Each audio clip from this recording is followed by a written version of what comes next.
Terima kasih, suatu kehormatan buat saya, teman-teman yang hari ini kumpul di media ini yang sudah difasilitasi oleh Mas Ade. Eh, Apa ya, sebenarnya ini gagasannya tuh simpel ya, Mas Ade tuh telepon saya, tiba-tiba, bolehlah siap ya, kasih materi ini. Waduh, kaget juga ya.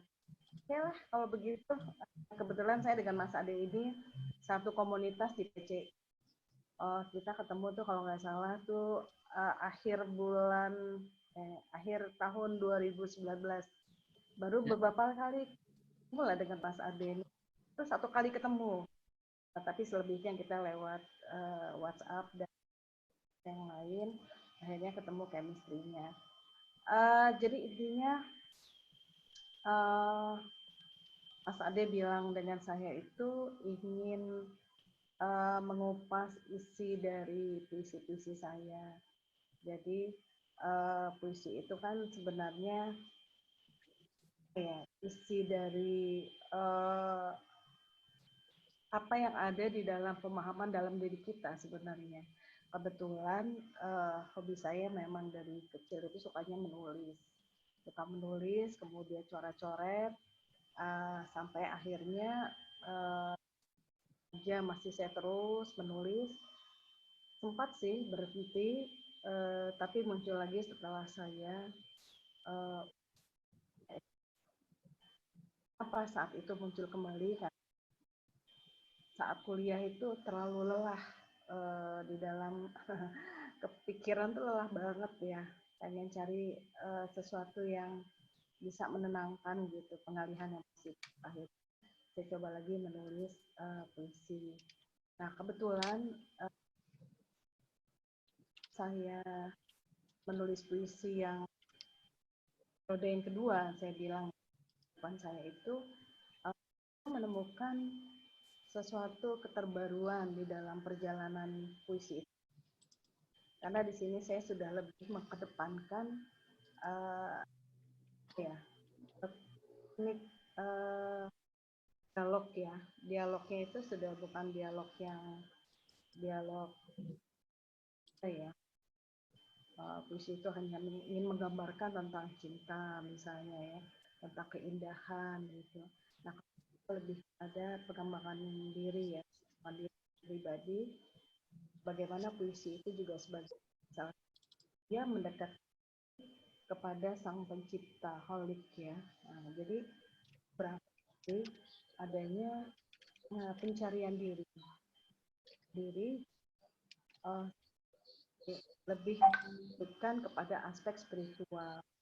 Di situ uh, aspek aspek spiritual yang muncul itu tentunya ada dialog batin yang saya lakukan. Nah, untuk mencapai dialog batin tentunya buat saya sebagai penulis itu butuh pemahaman cukup dalam. Nah, salah satunya saya belajar lagi untuk apa itu kesadaran diri. Kebetulan juga mungkin karena saya beri materi itu diberikan materi pengembangan pribadi, psikologi kepribadian, jadi terlalu tentang kepribadian, akhirnya coba untuk kajinya lebih dalam gitu loh. Ternyata pribadi manusia itu unik gitu. Ternyata banyak sekali yang kita lakukan, kita gali lebih dalam lagi. Nah caranya ya itu tadi, nggak tolong nggak dengan ada sandaran ilmunya gitu loh. Nah kan bayang-bayangnya Suaranya kelihatannya kurang keras ya, Bunda. kuat loh. Kurang Dideketin kencang, aja. Bunda. Udah, ya, hilang. Oke. Ini berangkat dari kajian consciousness, bagaimana di dalam consciousness itu yang paling kesadaran yang paling spiritual consciousness. Oleh sebab itu, visi saya cenderung kepada pemahaman spiritual consciousness atau kesadaran spiritual. Nah, apa saya lebih memilih ke sana? Menurut saya di level ini akan merasakan teman yang Suaranya timbul tenggelam ya? halo, Halo ya. Suaranya kurang kencang. udah Mungkin loh. mic-nya diselipin di sebelah pipi, Bu. Jadi biar lebih stabil. Oke. Ada mic-nya ya. Kedengeran nggak? Halo? Kedengeran tapi kecil, Jauh. jauh. Ya, udah. Atau dideketin aja ininya, apa? Laptop atau Udah deket. Gini, handphonenya. kedengeran nggak? Nah, ini lumayan. Kedengeran ya? Paksa deh harus dipegang. Ya dia di bawah. Suaranya di bawah. Oke. Akhirnya tadi sampai kepada pengalaman ya. Jadi, kalau kita di level individu yang merasa tercerahkan itu, level yang tertinggi kesadaran itu adalah spiritual, tidak terbantahkan gitu loh. Jadi spiritual consciousness itu menurut saya tidak terbantahkan dan menjadi unik buat saya di sini ketemu dengan kebenaran dan kebenaran yang sebenar-benarnya gitu loh, yang mutlak yang tidak bisa dibantahkan oleh teori manapun. Gitu. Nah, jadi dari sini saya ketemu dengan separately gitu loh. Dalam diri manusia itu pemahaman dirinya tuh separately. Nah, pretelannya itu menjadi sebuah puisi gitu. Judul-judulnya pun lebih kepada pengembangan diri gitu. Pemahaman ini yang menurut saya menemukan sejatian dari diri sendiri ya. Dan itu juga tulis ternyata banyak sekali orang yang merespon ternyata sama yang dirasakan oleh orang lain gitu. Artinya di sini saya melihat ada ekspresi batin yang bisa saya tulis tentang kesadaran puisi-puisi saya gitu loh. Jadi intinya bagaimana puisi pengalaman bisa saya transendkan untuk orang lain juga. Intinya sih bagaimana sih orang bisa menyelami keadaan dirinya sendiri. Kemudian setelah kita pahamkan, kita akan mengulang lebih jauh lagi ada apa sih sebenarnya yang ada di dalam diri kita. Nah, karena saya itu lebih kepada jurusan saya kan bimbingan konseling ya. Bimbingan konseling itu lebih kepada terapi. Oleh sebab itu puisi-puisi saya juga lebih cenderung untuk terapi. Sempat juga saya buat buku tentang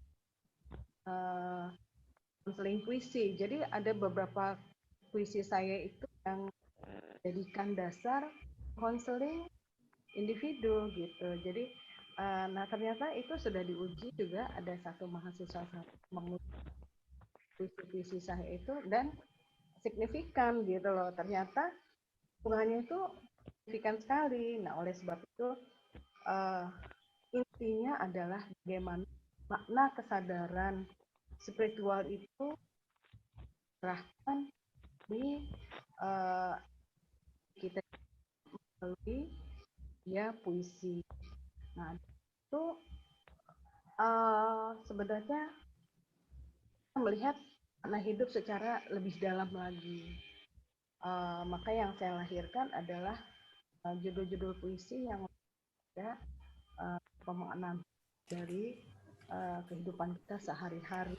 Sebenarnya ringan-ringan aja yang ya, misalnya ada cerita tentang keterpurukan, ada cerita tentang kebaikan, bisa kita kembangkan dari esensi diri kita sendiri begitu loh. Seperti yang ditampilkan oleh Ade ini kan dialog dengan ini pengalaman batin yang luar biasa yang